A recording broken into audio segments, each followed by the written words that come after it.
The shocking betrayal, the envelope that changed everything. The envelope arrived on a Tuesday morning, cream-colored and elegant, with gold embossing that caught the sunlight streaming through Maya's kitchen window. She was drinking her second cup of coffee, still in her pajamas, hair pulled into a messy bun, when the mail slid through the slot in her apartment door. Bills, advertisements, a postcard from her mother who was traveling through Europe. And then, that envelope. Maya Bennett's hands trembled as she picked it up. The return address was from Manhattan's most exclusive wedding venue, the Celestial Gardens. Her heart began to race before she even understood why. The handwriting on the front was elegant, professional, clearly done by a calligrapher. She turned it over slowly, her breath catching in her throat. She didn't want to open it. Some part of her already knew. Some deep, primal instinct was screaming at her to throw it away, to burn it, to pretend it never arrived. But her fingers moved on their own, sliding under the seal, pulling out the thick cardstock invitation.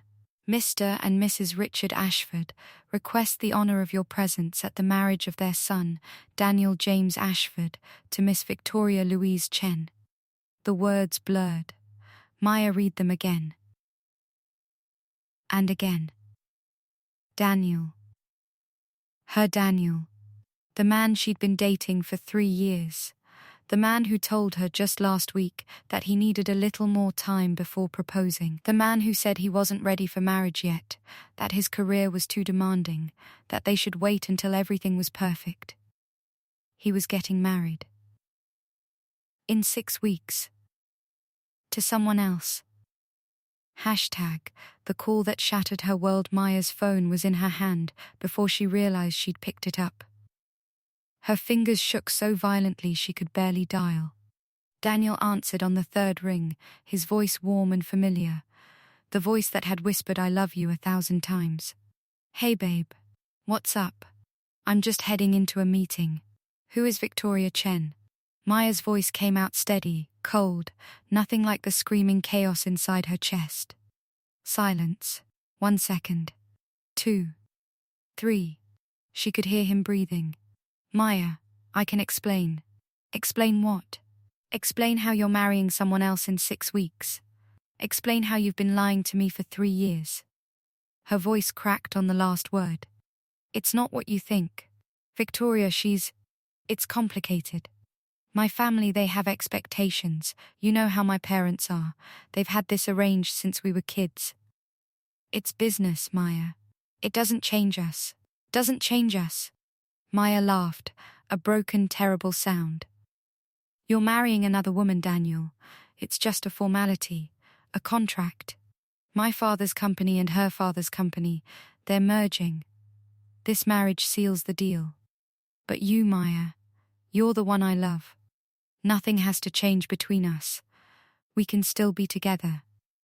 Maya felt something inside her chest crack wide open. You want me to be your mistress? Don't say it like that. You're the woman I love. She's an arrangement. Please, Maya, let me come over. Let me explain properly. Don't. Her voice was ice. Don't come here.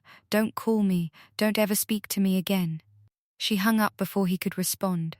Then she sank to the kitchen floor and cried until her body was empty. Hashtag, the woman in the mirror. 3 days passed. Maya called in sick to her job at the art gallery where she worked as a curator. She ignored her phone, ignored the knocking at her door, ignored the world. On the 4th day, she finally dragged herself to the shower. The woman staring back at her from the bathroom mirror looked like a stranger, hollow eyes, pale skin, lips that had forgotten how to smile. You're pathetic, she whispered to her reflection. 3 years of your life. 3 years of believing his lies. She thought about all the times Daniel had cancelled plans at the last minute. All the family events he never invited her to. All the times he said he was traveling for business. How many of those trips had been with Victoria? How many lies had she swallowed without question? Her phone buzzed. Another message from Daniel. She'd received 43 in 3 days. She finally opened this one. Maya, please, I'm begging you. What we have is real. She's just paper. You're my heart. I'll cancel the wedding. I'll tell my father everything. Just give me a chance to make this right. Maya stared at the message. For a moment, just a moment, she felt hope flutter in her chest. Maybe he meant it. Maybe he would choose her. Maybe. Another message appeared. This one from an unknown number. Hello Maya, my name is Victoria Chen. I think we should meet. Hashtag the CAF meeting. Victoria chose a small CAF in Brooklyn, away from the Manhattan social circles they both moved in. Maya arrived 15 minutes early and ordered a black coffee she couldn't drink. Her hands wouldn't stop shaking. She'd looked up Victoria online. Beautiful, elegant, Princeton-educated, daughter of a tech billionaire. Everything Maya wasn't. When Victoria walked in, Maya's breath caught.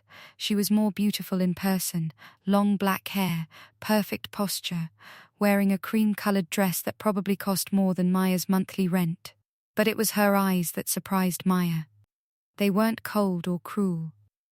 They were sad. Thank you for coming, Victoria said, sitting down across from her. She didn't order anything. I know this must be impossibly awkward. You could say that. Maya's voice was sharper than she intended. Victoria smiled, but it didn't reach her eyes. I'm not here to hurt you. Actually, I'm here because I think we can help each other. Help each other? You're marrying the man I love. Am I? Victoria leaned forward. Tell me, Maya, how much do you really know about Daniel Ashford? I know everything about him. Do you know he's been engaged to me for 2 years? Do you know that while he was telling you he needed more time, he was choosing wedding venues with me?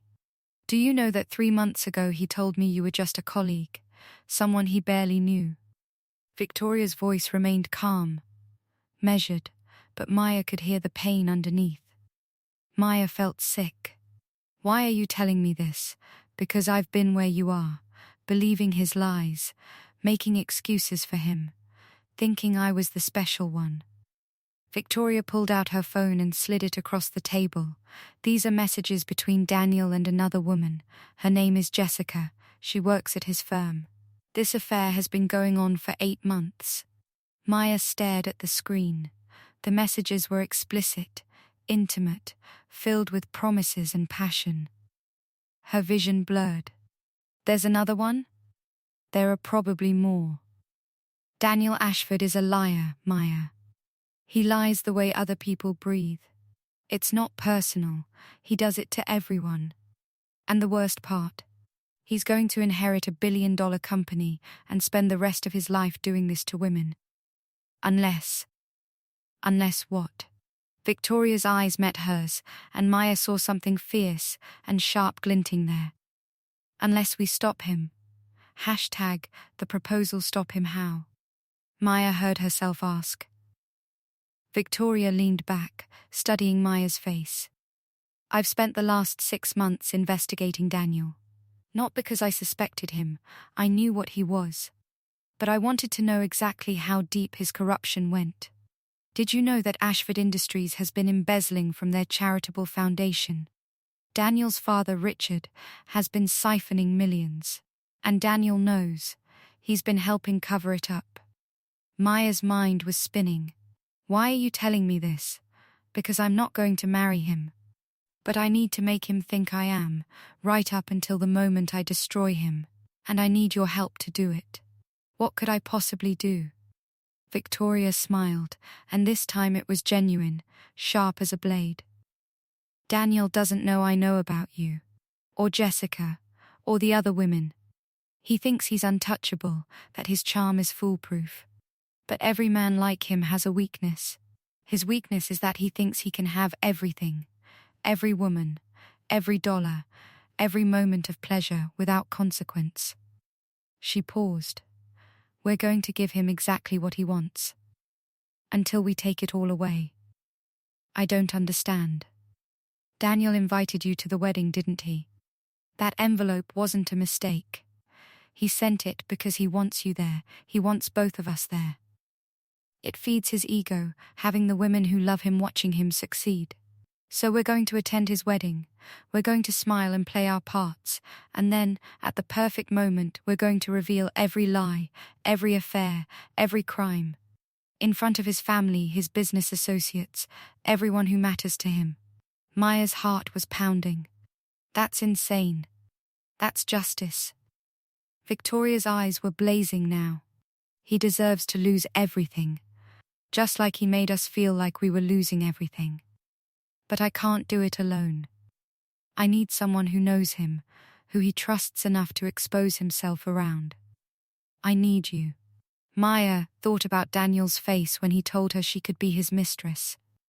The casual cruelty of it, like her heart, was just another asset he could manage. She thought about 3 years of her life, 3 years of love and trust, all built on lies. What would I have to do? The plan begins. Victoria opened a leather portfolio and spread documents across the table. Bank statements, emails, photographs. For the next 6 weeks, you're going to keep seeing Daniel. Tell him you've thought about it, that you understand about the arranged marriage, that you're willing to continue your relationship after the wedding. He'll be relieved. He'll think he's won. I don't know if I can do that. Look at him and pretend. You can. Because every time you want to cry, every time you want to scream, you'll remember that this isn't weakness, this is strategy. You're not the victim anymore, Maya. You're the architect of his downfall. Victoria pulled out a small recording device, barely larger than a button. He talks when he feels safe, when he thinks he's untouchable. Get him to talk about the embezzlement, about his father's crimes, about anything we can use. Can you do that? Maya picked up the device, felt its weight in her palm. Such a small thing to carry so much power. Yes, she heard herself say. I can do that. Good. Victoria stood, gathered her documents. We'll meet every week. You'll report what you learn. And Maya? She paused at the door. Don't let him touch you. Don't let him make you doubt this choice. Remember what he is. Remember what he's done. After Victoria left, Maya sat alone in the cafe for another hour. Outside, Brooklyn moved past the window, people living their normal lives, carrying normal problems. She wondered if any of them had ever felt this strange combination of heartbreak and purpose, grief and rage. Her phone buzzed. Daniel again. I miss you. Please let me see you. Maya typed slowly, we need to talk. Can you come to my apartment tonight? His response was immediate. I'll be there at 8. I love you so much, Maya. You won't regret giving me another chance. Maya stared at the message. Then she tucked the recording device into her purse and walked out into the afternoon sun. She had 6 weeks to become someone she'd never been before. 6 weeks to learn how to lie as well as he did. 6 weeks to destroy the man she loved. The first night of deception. Daniel arrived at 7058, punctual as always when he wanted something. He wore the blue shirt Maya once said made his eyes look like the ocean. He carried white roses, her favorite. Everything about him was calculated, she realized now, every gesture designed to manipulate. Maya. He tried to hug her. She stepped back. We need to set ground rules, she said, her voice steady despite her racing heart. Relief flooded his face. Anything. I'll do anything. They sat on her couch, the same couch where they'd watched movies and made love and planned a future that never existed. Maya felt the recording device pressing against her skin, hidden in her watch. You're really going through with this marriage? She asked. I have to. My father. He'll disown me if I don't. The company will go to my cousin. Everything I've worked for. He reached for her hand. But it doesn't mean anything, Maya. She's just a business arrangement. You're my real partner. And what happens after you're married? How does this work? Daniel's eyes lit up. He thought he'd won. We'll be discreet at first, give it 6 months, then we can be more open. Victoria understands these arrangements. Her parents had the same thing. She'll probably have her own interests. Her own affairs, you mean?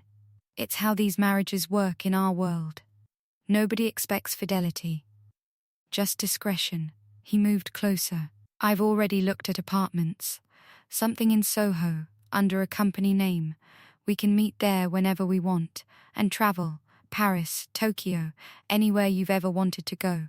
I'll take care of everything. Maya felt bile rise in her throat. And Victoria will just accept this. She doesn't have a choice. Her father needs this merger more than mine does. She'll play her role, I'll play mine, and you and I can finally be together without hiding. He cupped her face. This is actually better, don't you see? No pressure of marriage, just us loving each other freely. What about children? The question slipped out before Maya could stop it. Daniel's expression flickered. Victoria will handle that part. It's expected. But they'll just be heirs, Maya. You'll be my real family. Maya pulled away, stood up, walked to the window. She needed him to keep talking. Your father, he's okay with all this? My father's a practical man. He knows how the world works. As long as the company succeeds and the family name stays clean, he doesn't care what I do privately. Daniel came up behind her. He's built an empire, Maya. And he's done things, difficult things, to protect it. That's what powerful men do. What kind of things? She kept her voice casual. Just business. Moving money around. Making deals that look one way on paper, but work differently in reality. The Ashford Foundation, for example. People think it's charity, but it's really a tax shelter. Brilliant, actually. My father's a genius. Maya's pulse quickened. That sounds illegal. Daniel laughed. Only if you get caught. And we're too smart for that. I've been learning from him, setting up my own structures. By the time I take over the company, I'll have 50 million in untraceable accounts. He turned her to face him. 50 million. Maya. That's what I'm building for us. The recording device captured every word. I need time, Maya said, pulling away. This is a lot to process. Take all the time you need. But Maya? His voice softened. Thank you. Thank you for understanding. Thank you for loving me enough to accept this. He kissed her forehead. I'll call you tomorrow. We'll have dinner. I'll show you the apartment listings. After he left, Maya locked the door and sank to the floor. Her whole body was shaking. She pulled out the recording device and listened to his voice admitting to fraud, to planned affairs, to a future of lies. Then she called Victoria. I got it, Maya said. Everything we need. Good girl. Victoria's voice was warm with approval. This is just the beginning. Are you ready for the next phase? Maya thought about Daniel's casual cruelty, his complete lack of remorse, his certainty that he could have everything without consequence. Yes, she said. I'm ready. Tell me what to do next. The transformation. Over the next 2 weeks, Maya became someone she didn't recognize. During the day, she went to work, smiled at colleagues, curated exhibitions like her world wasn't burning. At night, she met with Daniel, let him show her apartments, listened to him plan their future of deception. And every conversation was recorded. But the real work happened in the hours between, in the meetings with Victoria in quiet corners of the city. Victoria taught Maya things she'd never known. How to read bank statements, how to trace shell companies, how to document evidence that would hold up in court. They built a case, piece by piece, thread by thread. He thinks I'm stupid, Victoria said one evening as they reviewed emails in a Brooklyn warehouse Victoria had rented as their base of operations. He thinks because I don't confront him, because I smile and play the perfect fiancé, that I don't see what he is. But I've been watching Maya. I've been watching for years. Maya studied the woman across from her. Why didn't you just leave? You don't need him. Your family has money. Victoria was quiet for a long moment. My mother was in an arranged marriage like this. My father cheated, openly, constantly. and my mother just accepted it. She died when I was 16, and I think part of her was relieved. She was so tired of pretending. Victoria's eyes met Maya's. I swore I'd never be like her. I swore that if a man tried to cage me, I'd burn the cage down with him inside. So this isn't just about Daniel. No, this is about every man who thinks women are chess pieces. Every father who trades daughters like cattle. Every system that tells us to smile and accept our place. Victoria smiled, sharp and fierce. We're going to do more than ruin Daniel Ashford. We're going to send a message that resonates through every boardroom and country club in America. Maya felt something shift inside her. This wasn't just revenge anymore. It was revolution. Hashtag the dress fitting 3 weeks before the wedding. Victoria invited Maya to her dress fitting. It'll look suspicious if you're not included, she explained. Daniel mentioned you're my friend from college. We need to play that story. The bridal salon was everything Maya had once dreamed of: crystal chandeliers, champagne, rails of white dresses that looked like clouds. Victoria's mother was there, a small, elegant woman with sharp eyes. Daniel's mother, Catherine Ashford, was there too, dripping in diamonds, radiating the kind of confidence that came from generations of wealth.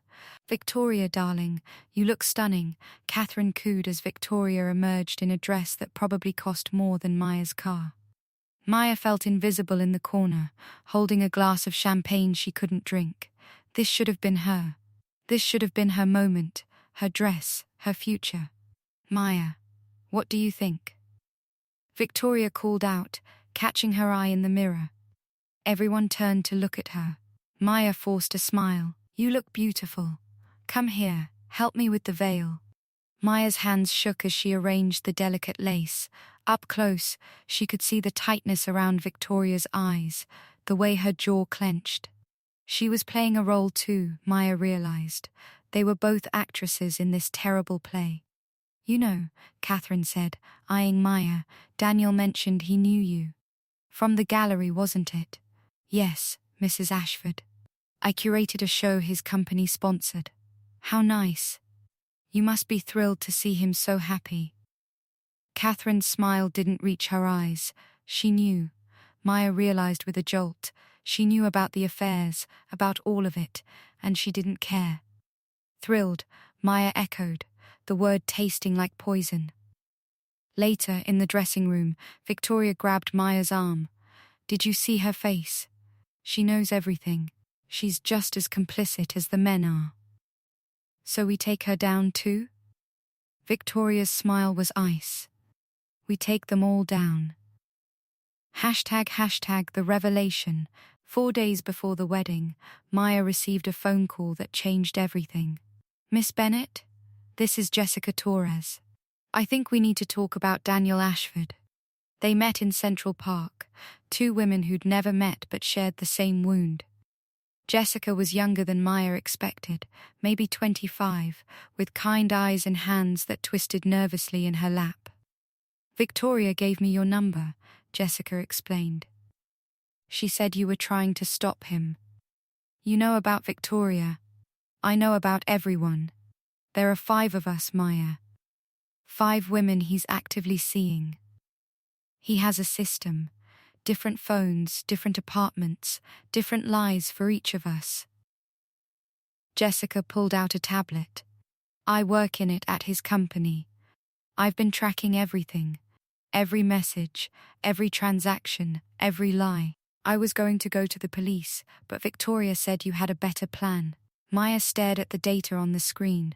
5 women. 5 separate lives he was manipulating. The scope of his deception was staggering. "Why didn't you just leave?" Maya asked. Jessica's laugh was bitter. "I did, 3 times, but he always finds a way back. Gifts, promises, threats sometimes. Last time I tried to end it, he got me fired from my job. Then he got me hired at his company, where he could watch me. I'm trapped, Maya. We're all trapped unless we stop him together." Maya felt her resolve harden into something unbreakable. "Then let's stop him. All of us, together." Hashtag the final meeting one day before the wedding. All 5 women gathered in Victoria's warehouse. It was surreal, seeing them all together. 5 faces, 5 stories, one common enemy. There was Jessica, the IT analyst. Maria, a paralegal who'd been seeing Daniel for 2 years. Sasha, an artist he'd met at one of Maya's gallery events. Amber, a journalist he'd seduced to kill stories about his father's company. And Maya and Victoria, the official women in his life. He made us all feel special, Victoria said, standing before them like a general before battle. He made us feel like we were the only ones who truly understood him. But that was the lie. We were never special, we were just convenient.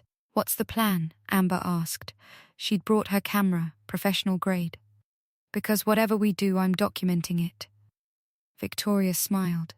Tomorrow, Daniel Ashford will have the wedding he's always wanted.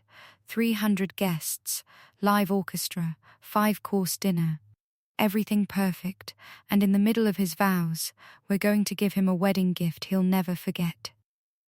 She pulled out a laptop and projected images onto the warehouse wall. Bank records, emails, photographs.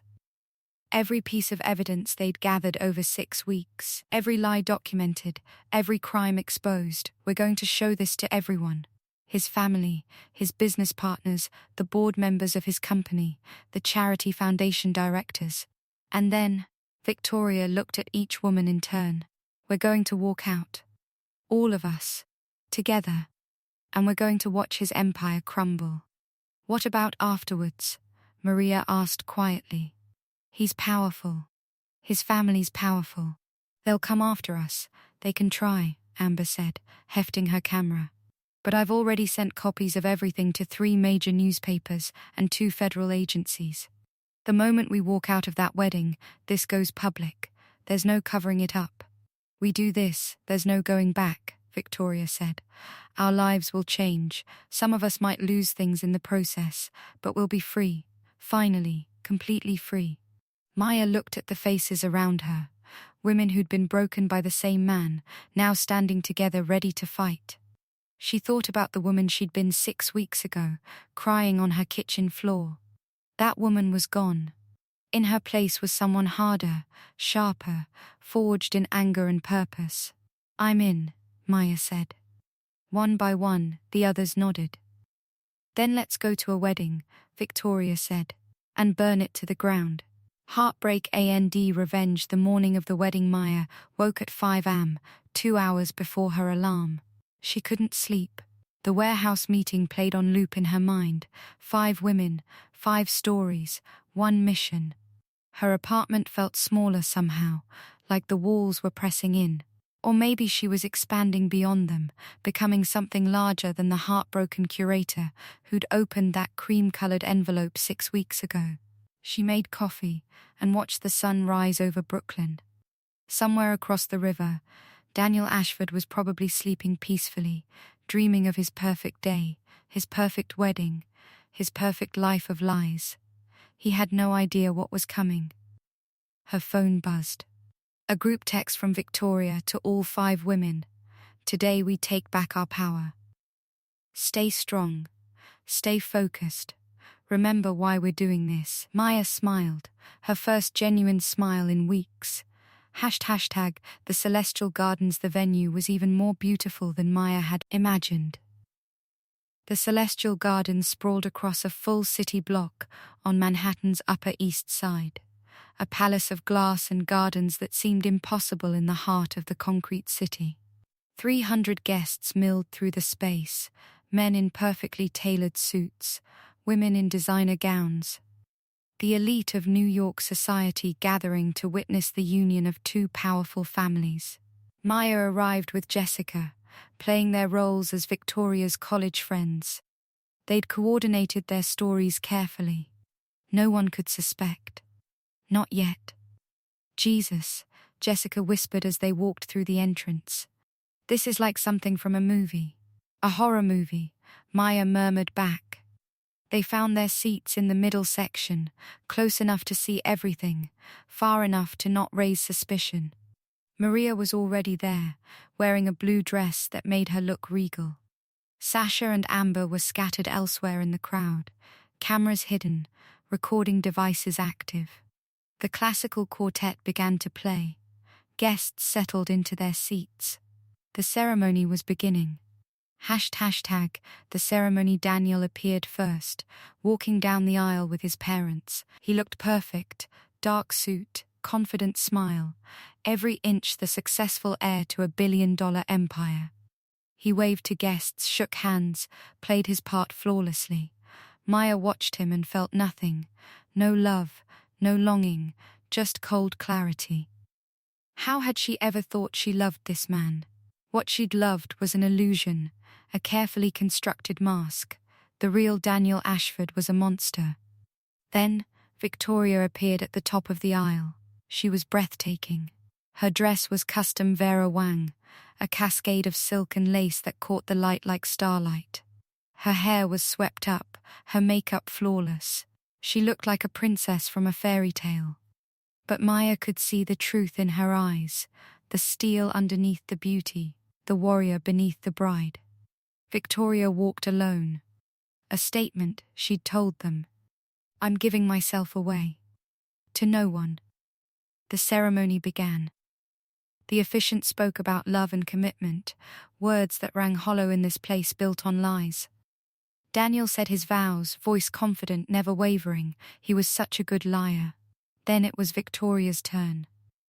She looked at Daniel. The room was silent, expectant.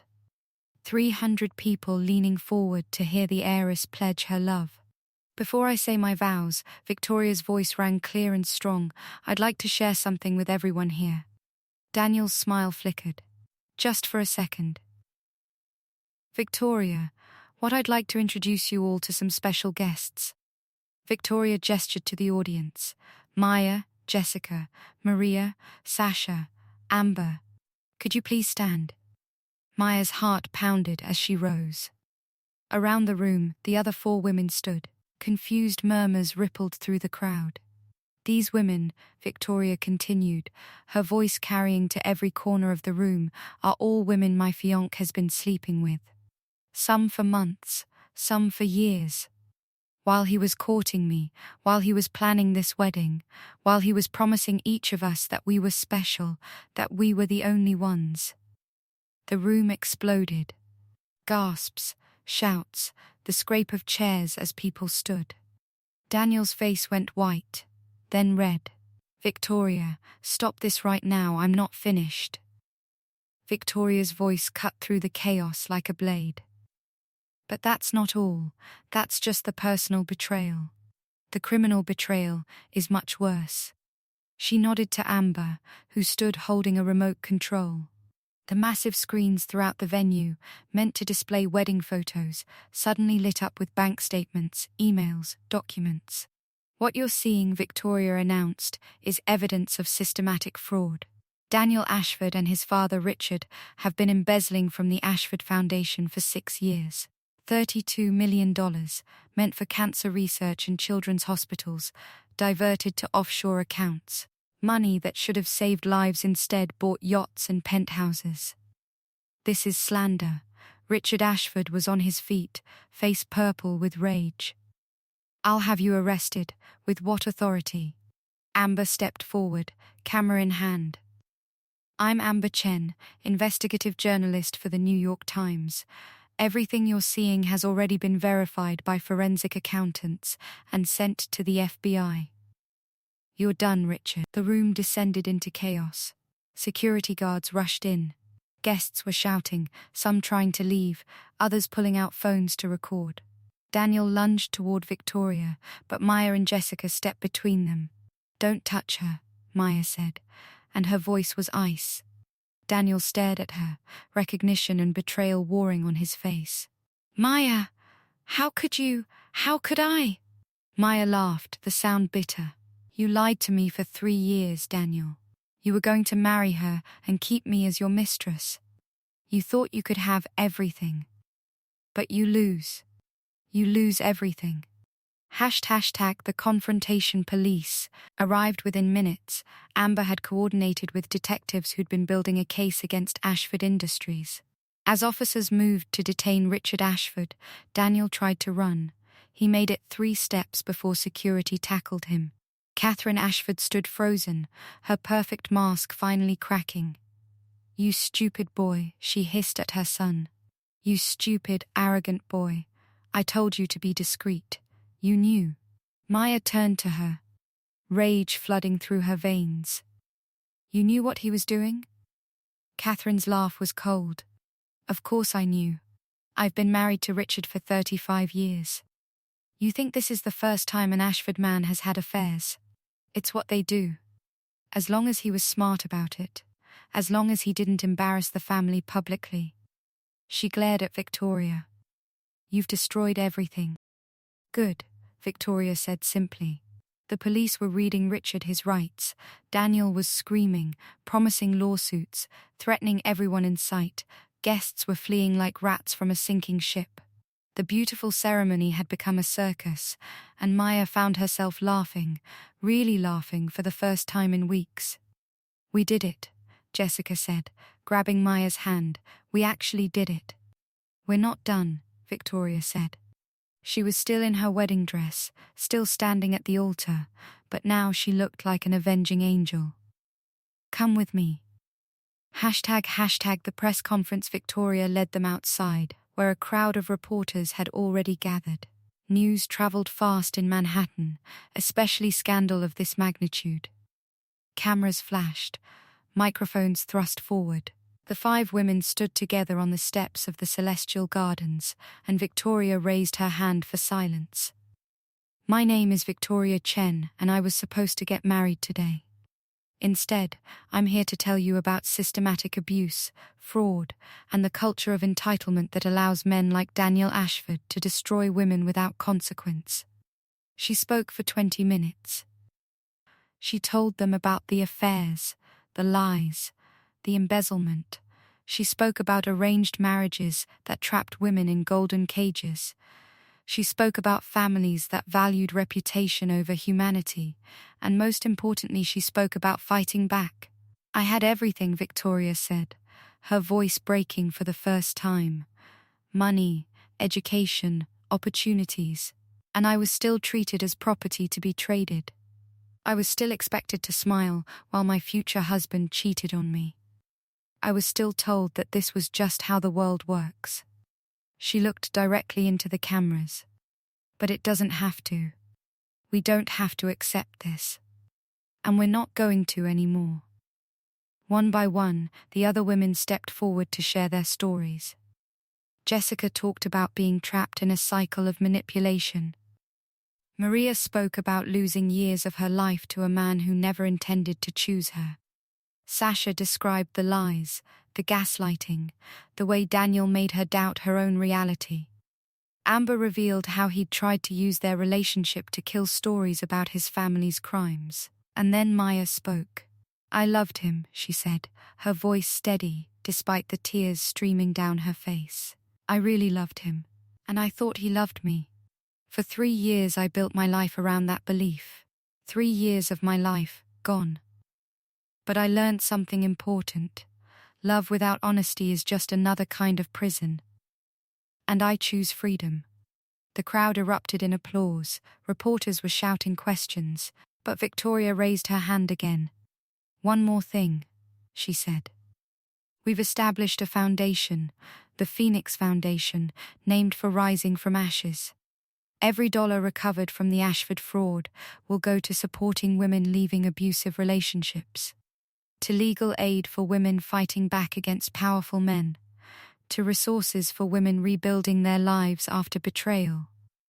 She smiled, radiant despite everything. "Daniel Ashford thought he could break us. Instead, he forged us into something unbreakable." The aftermath begins. The women retreated to Victoria's apartment, a sprawling penthouse that felt like a different world from the chaos they'd just left.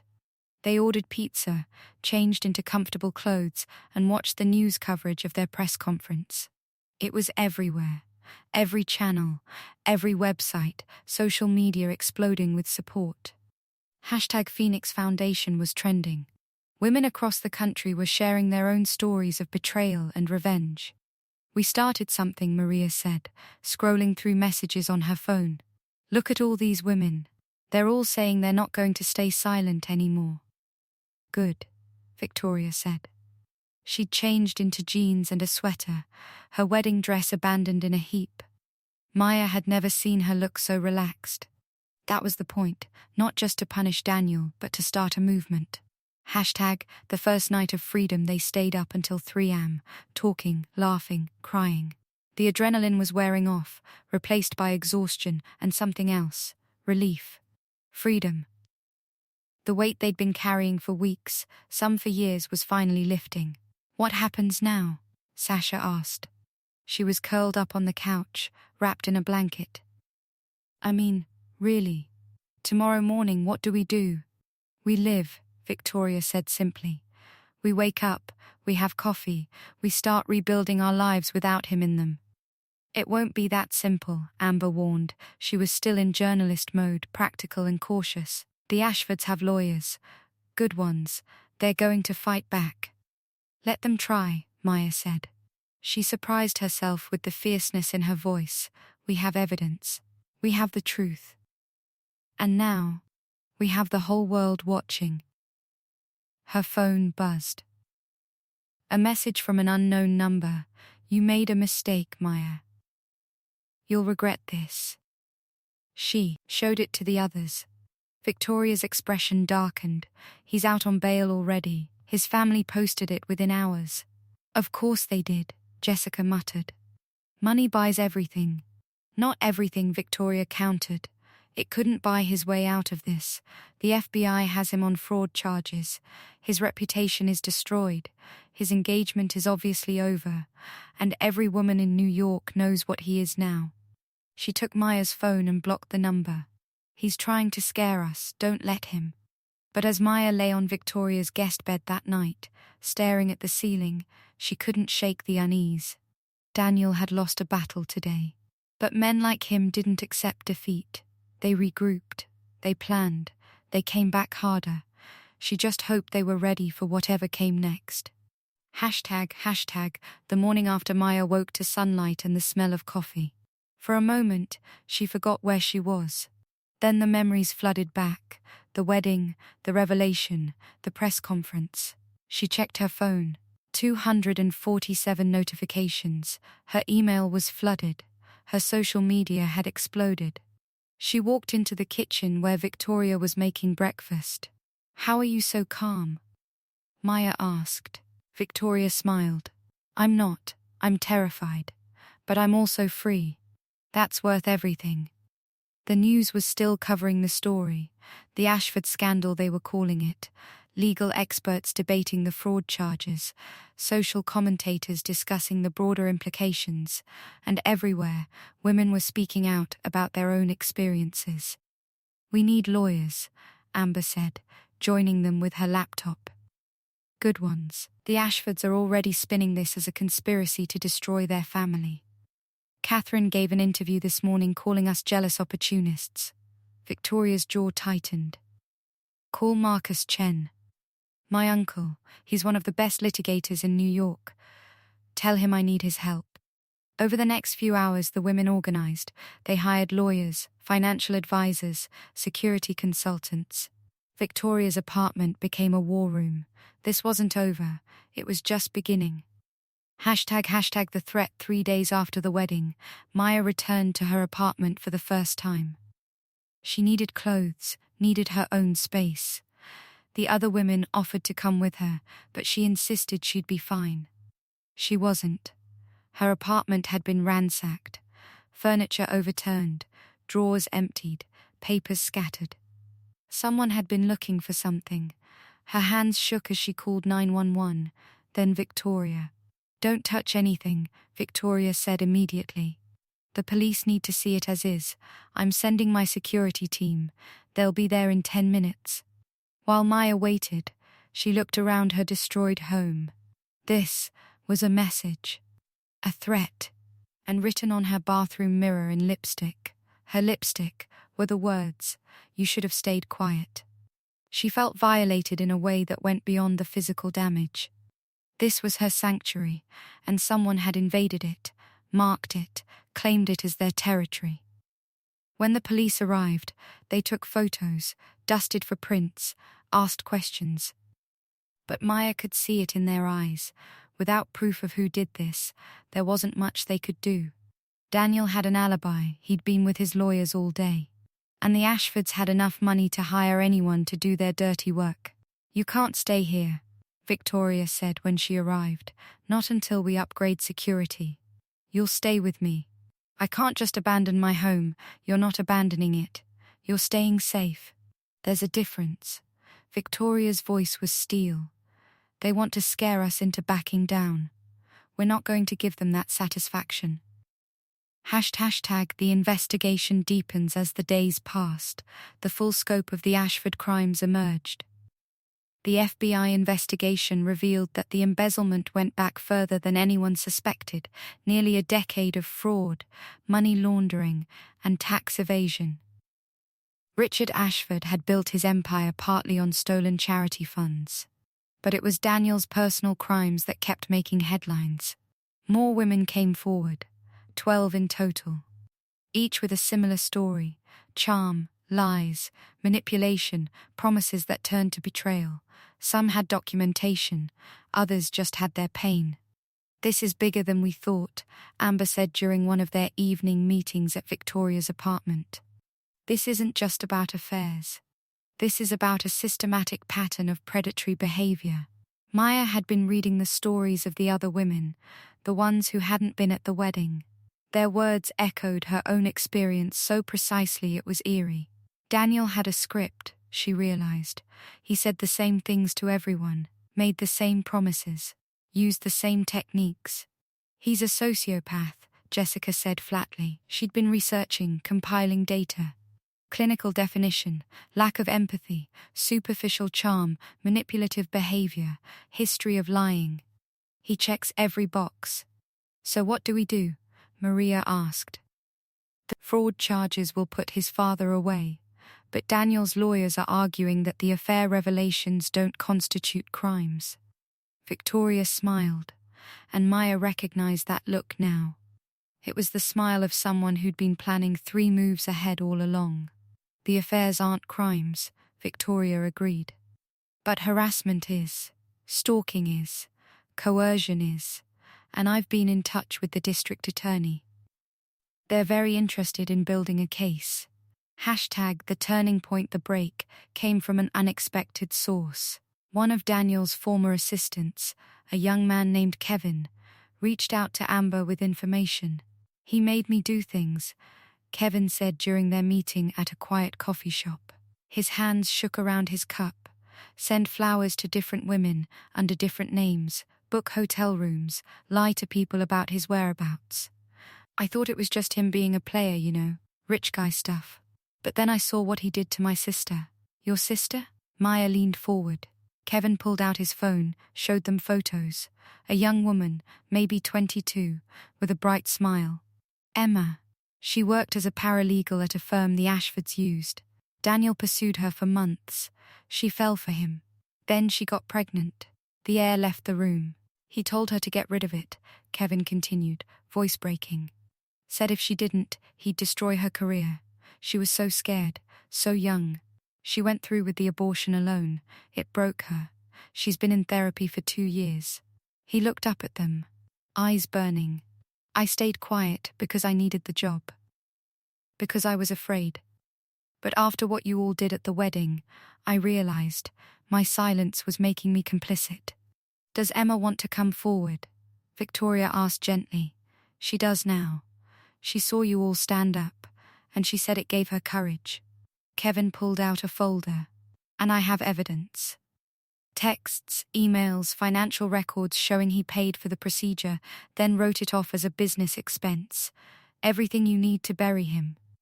Amber was already texting her editor. "This changes everything. This isn't just fraud and affairs. This is coercion, reproductive abuse, misuse of company funds. Maya felt sick. How many women had Daniel hurt?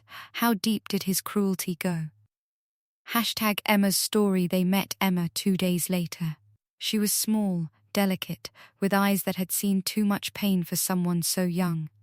She sat in Victoria's apartment, surrounded by the 5 women who'd already exposed Daniel, and told her story.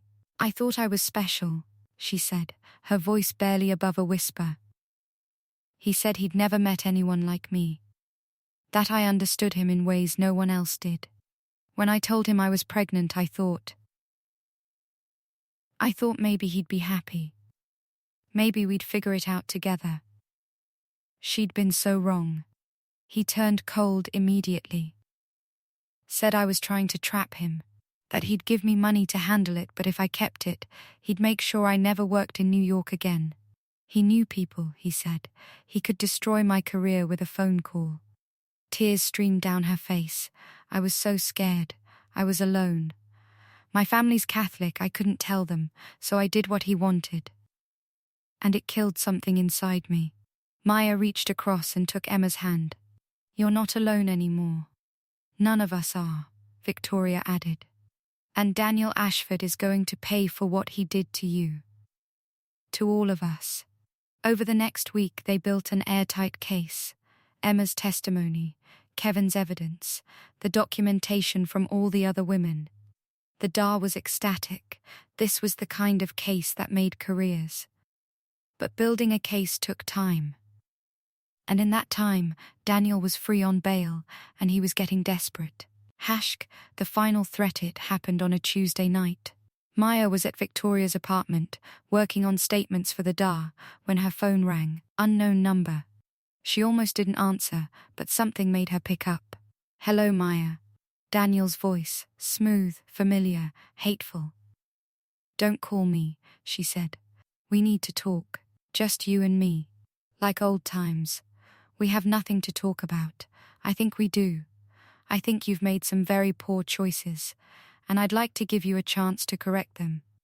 His voice was pleasant, conversational, as if they were discussing dinner plans. "Drop the charges, Maya. Convince the others to do the same. Walk away."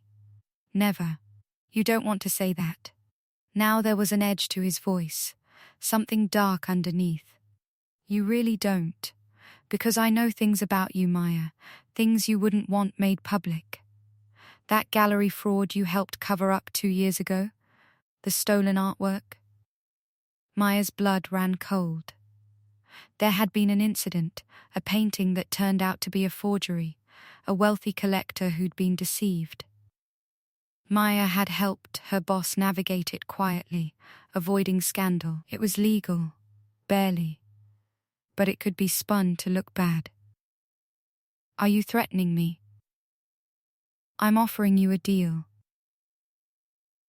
Drop this crusade, and your secret stays secret. Keep going, and I'll make sure everyone knows you're not the innocent victim you're pretending to be." Victoria was watching her, eyes sharp. Maya put the phone on speaker.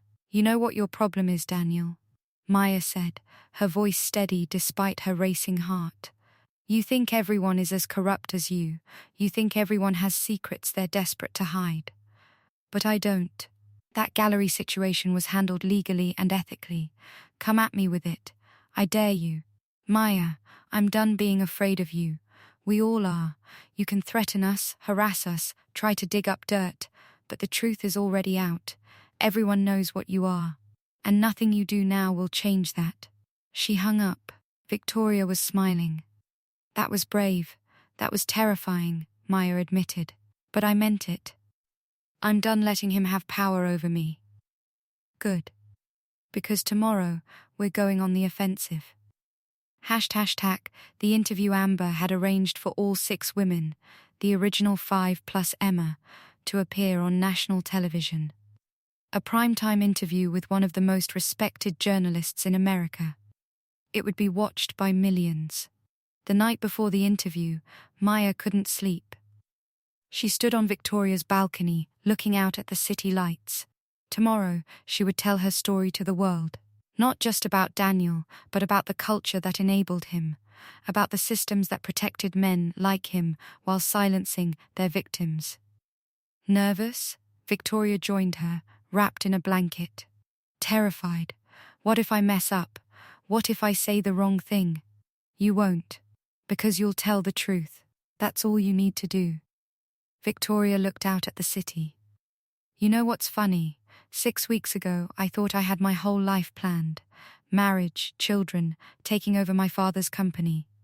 Everything mapped out. And now? Now I don't know what comes next. And I've never felt more free. She turned to Maya. Whatever happens tomorrow, whatever comes after this, I want you to know, you saved my life. All of you did. I was ready to go through with that marriage, to spend my life in a cage. You gave me the courage to break free. We gave each other courage, Maya said softly. They stood together in comfortable silence, two women who'd started as enemies and become allies. Sisters in arms. Hashtag the interview goes live. The studio was smaller than Maya expected.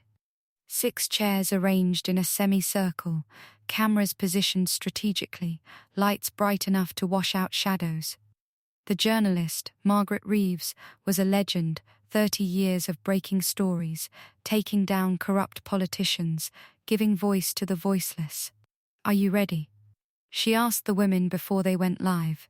They looked at each other. Emma, still fragile but determined. Jessica, with her data and her quiet strength. Maria, who'd found her voice after years of silence. Sasha, whose art had become her weapon. Amber, who'd turned her pain into investigation. Victoria, who'd transformed from victim to warrior. And Maya, who'd discovered she was stronger than she ever knew. We're ready, Maya said. The interview lasted 90 minutes. Margaret asked hard questions, gave them space to answer. They talked about meeting Daniel, falling for his lies, discovering the truth. They talked about the wedding, the revelation, the aftermath. Emma spoke about her pregnancy and abortion, her voice shaking but clear. Why come forward? Margaret asked. You all knew this would be difficult, that you'd face scrutiny and criticism. Why not just walk away? Victoria answered. Because walking away means the next woman doesn't get a warning. It means men like Daniel Ashford keep destroying lives without consequence. We came forward because we refused to be silent. And what do you say to people who claim you're doing this for attention? For money? Maya leaned forward. I say they're not listening. This isn't about attention, it's about accountability. It's about changing a system that protects powerful men while dismissing women's pain as drama or gold digging or jealousy. Daniel Ashford is facing criminal charges for fraud and coercion. Those are facts, not attention-seeking. The interview ended with Margaret asking about their message to other women in similar situations. All 6 women spoke together. You are not alone. You are believed. And you are strong enough to fight back. The response. The interview broke the internet. Within hours it had millions of views. The hashtag Ashford6 was trending worldwide. Op-eds praised their courage. Editorials called for systemic change. And most importantly, more women came forward with stories about Daniel and men like him. But there was backlash too. Vicious comments online. Threats. The Ashford family's PR team worked overtime to discredit them. Catherine Ashford gave her own interview, painting her son as the victim of a conspiracy by bitter women. She's defending him, Maria said, reading the article on her phone. Even now, with all the evidence, she's defending him. That's what mothers like her do, Victoria said. They raised these men. They enabled their behavior. Admitting the truth means admitting they failed. The Dar called with good news. The case against Daniel was moving forward. They had enough evidence to charge him with coercion, harassment, and reproductive abuse in addition to his involvement in the fraud scheme. He's looking at serious prison time, the Dar told them. 5 to 10 years, possibly more if we can prove a pattern of predatory behavior. It should have felt like victory. But Maya just felt tired. Hashtag the unexpected visitor. 1 week after the interview, Maya was finally moving back into her apartment. It had been cleaned, repaired, new locks installed. Victoria had insisted on a full security system. As Maya was unpacking, her doorbell rang. She checked the security camera. A woman stood there, older, perhaps 60, well-dressed but weary-looking. Maya didn't recognize her. "Can I help you?" Maya said through the intercom. "My name is Helen Ashford. I'm Daniel's aunt. Please, I just need 5 minutes." Every instinct told Maya to send her away. But something in the woman's posture, the sadness in her eyes, made her hesitate. "You have 5 minutes," Maya said, buzzing her up. Helen Ashford looked nothing like Catherine. Where Daniel's mother was cold and polished, Helen was warm and worn. She sat on Maya's couch like she was carrying the weight of the world. "I want to apologize," Helen said immediately. "For my nephew, for my family, for everything. You're not responsible for what he did, aren't I?" Helen's eyes filled with tears. "I watched him grow up. I saw the warning signs, the cruelty, the manipulation, the entitlement. And I said nothing. I told myself it was just boys being boys, that he'd grow out of it. But he didn't. He got worse. And I stayed silent because it was easier than confronting my brother, than admitting my family was broken." Maya didn't know what to say. "I had a daughter," Helen continued. 20 years ago, she dated a boy like Daniel. Charming, wealthy, untouchable.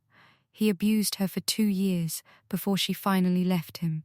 She was so damaged, so broken.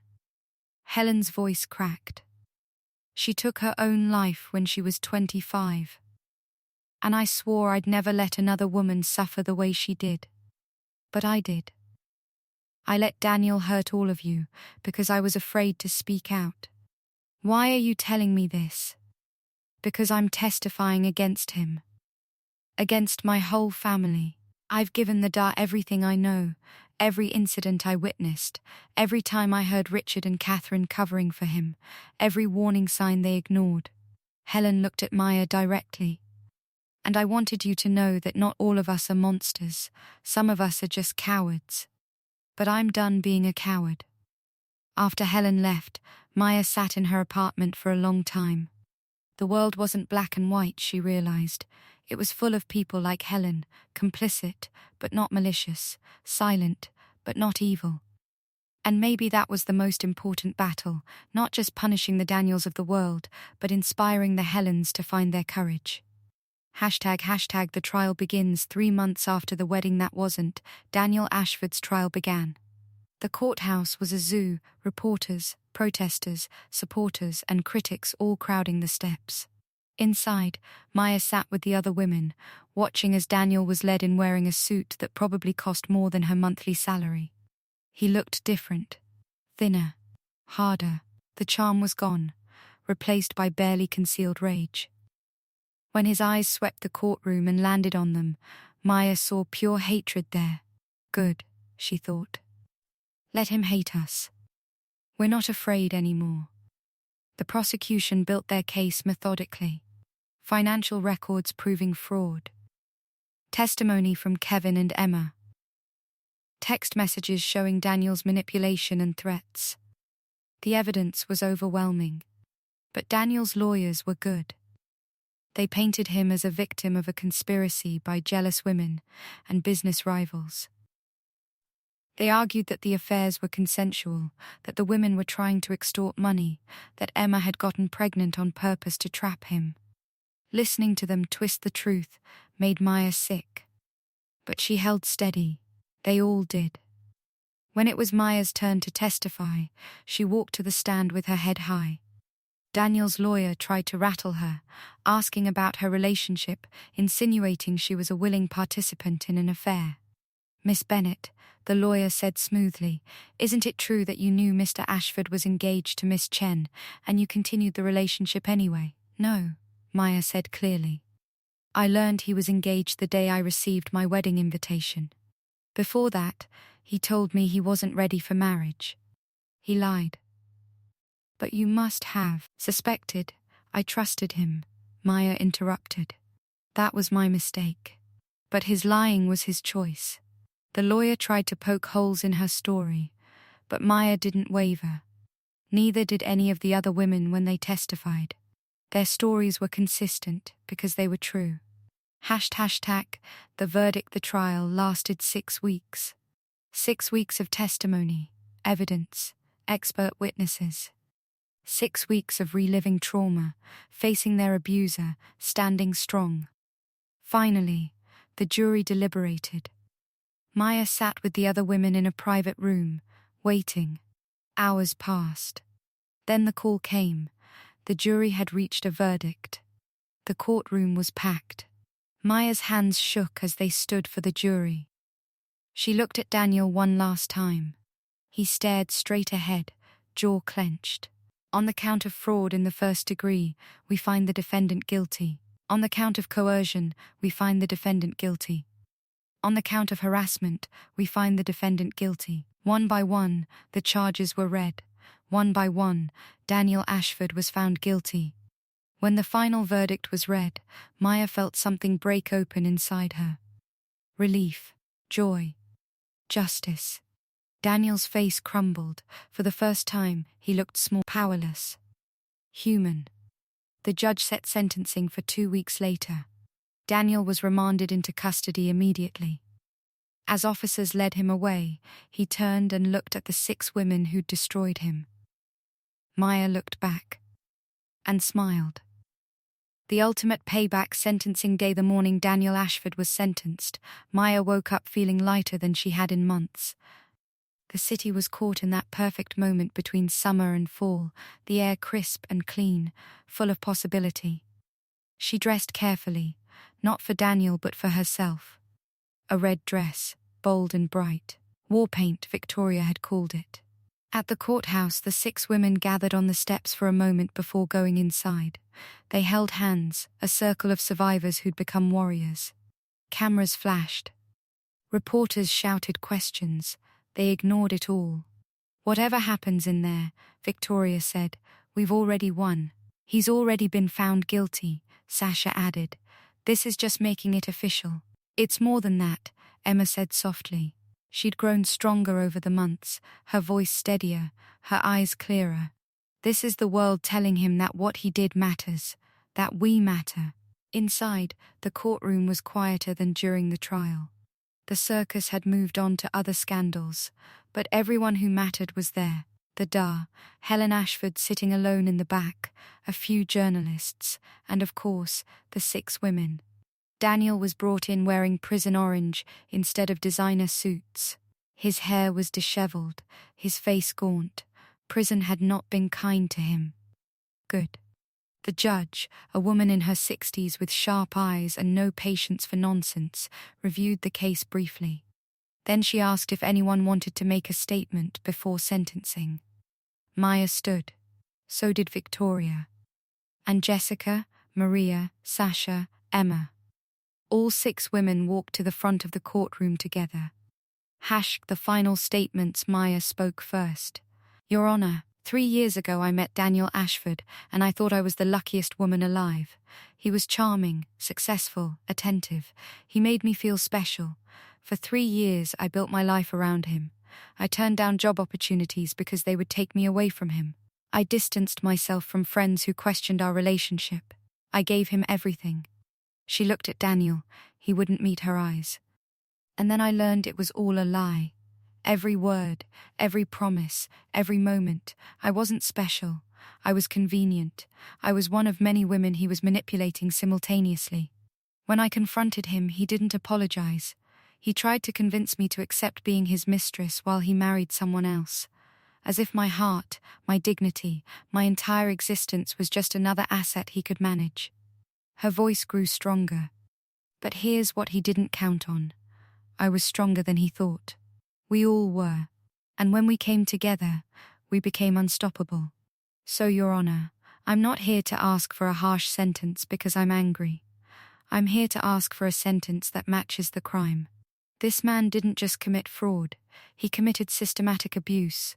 He destroyed lives with the same casual cruelty that other people swat flies. He needs to face consequences that will actually make him think twice before hurting anyone again. Victoria spoke next, her voice ringing with authority. I was supposed to marry this man. I was raised to be the perfect wife, educated but not threatening, beautiful but not vain, intelligent but not challenging. And I almost accepted my role. I almost married him knowing he was unfaithful. Knowing he would continue to be unfaithful, because that's what women in my world are taught to accept. She paused. But Maya gave me courage. They all did. They showed me that dignity matters more than duty, that standing up matters more than fitting in. Your Honor, Daniel Ashford tried to buy me like property. He tried to do the same to every woman he met. He needs to learn that human beings aren't commodities. Emma's testimony was the most powerful. She spoke about the pregnancy, the abortion, the years of therapy. She spoke about nightmares and trust issues and the way Daniel's cruelty had poisoned her ability to love.